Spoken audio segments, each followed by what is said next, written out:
Hello everyone, this is Catherine and welcome to my channel. Happy and blessed Sunday po sa ating lahat dahil nakita ko po ang wildflowers, silvestres, ay napakaganda na flowering plants. Naisipan ko pong ibahagi po ito sa inyo kaya dinala ko po yung klase natin dito sa Kadamuhan. Bakit hindi?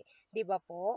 At itong mga puno na to, yung nakita niyo po, yung mga puno na nasa background, ang tawag po niya nila dito ay almendros. Yan po ay almond tree. So, ayan po.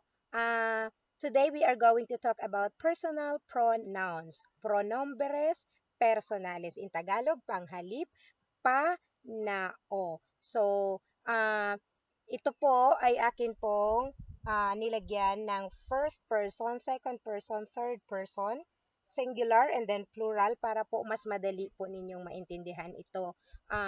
Para sa mga susunod ay makakabuo na po tayo ng pangungusap gamit po ang subjective pronoun. So, simulan po natin sa first person.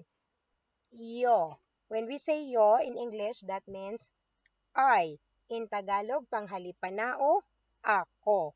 Pero sa mga Kastiliano po, pag sinabi po nila na, pag nagsasalita po ako, soy Catherine, hindi na po nila binabanggit yung yo, soy Catherine. O halimbawa, gusto ko, di ba? I like. So, hindi na po nila sinasabi na, yo quiero. Diretso na po, quiero. Ganon. Tapos, second person, two. In Tagalog, ikaw. In English means you. And then, usted, ang pinagkaiba po, pag sinabi natin to is informal, and usted is for formal conversation. Sa ating mga Tagalog, ang usted ay para po yung pag-address natin ng ma'am and sir. Kaya ganun po yung sa kanila. Halimbawa, yung binigay ko pong halimbawa dati sa how to introduce yourself. Ketal, parang nakipag-usap ka lang sa kaibigan mo. Pero kapag hindi mo halimbawa, hindi mo masyadong kilala, ang sinasabi mo ay, "Como estás usted?" Parang ganun po. Yun yung formal conversation po nila. And then, third person. L means he, para po sa lalaki. And ella is she. Pero sa atin, ang basa natin nito ay Ella. Parang si Ma'am Ella lang, my dear friend. Pero sa ating mga Tagalog, wala po tayong lalaki at babae. Sinasabi lang natin siya. Hindi po, wala tayong kung lalaki o babae. But in Spanish and English, they have both. El, he, ella, she. And then, in English, we have it also as a third person. But in Castellano, they don't have it in Castellan. Walang it na ginagamit po ang mga Castellano. Ayun, pasensya na, mahangin po ngayon ang ating board ay nililipad. Okay, so muli, first person, yo, second person, to or usted, and then third person, el, ella. Ayan, so baba na po tayo, punta na po tayo sa plural.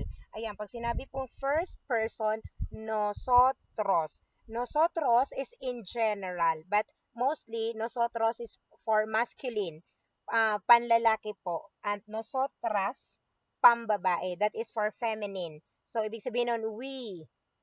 And then, sa ating pong Tagalog, ay ginagamit natin ang panghalip na tayo.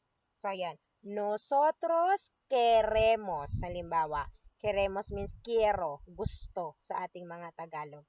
And then, second person, vosotros, ulit, in general, if we are talking about men and women. But mostly, if you are just like referring to a group of men, vosotros. And a group of women, vosotras. And then, ustedes. Or in English, you means referring to a group of people. Halimbawa, I am talking to you. So, vosotros, kayo. Kayo po ang aking tinutukoy. Second person, ang aking kinakausap. First person, ang nagsasalita. Ang second person, ang kinakausap. Ang third person ay pinag-uusapan sa ating mga Tagalog po. And then, third person, ellos, muli, masculine, ellas, feminine, and then in English means they. In Tagalog, sila.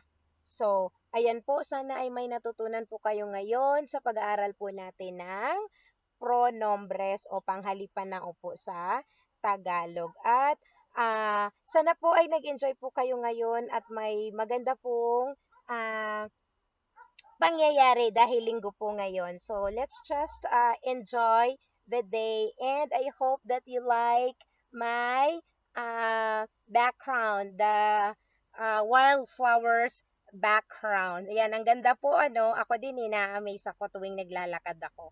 Kaya sana natuwa po kayo nung ibinahagi ko. At sa mga susunod, try po nating mag-explore pa ng maraming lugar para maipasyal ko na rin po kayo dito sa lugar na kung saan man po ako na ngayon. At saka pasensya na po na talagang nakiupo na ako sa damuhan kasi ang ganda-ganda naman po talaga tingnan. Ayan, maraming maraming salamat po sa inyong pagsuporta sa akin. Way to 500 subscribers na po tayo kaya maraming maraming salamat po. Sa mga hindi pa po nag-subscribe, do not forget to like and subscribe. At kung meron po kayong mga gustong itanong, ay pwede po kayong mag-comment sa akin at matyaga po akong babasahin po ang lahat ng iyan. So, happy and blessed Sunday everyone. Goodbye and thank you very much. Muchas gracias. Thank you very much at maraming salamat po. Hanggang sa muli. Paalam!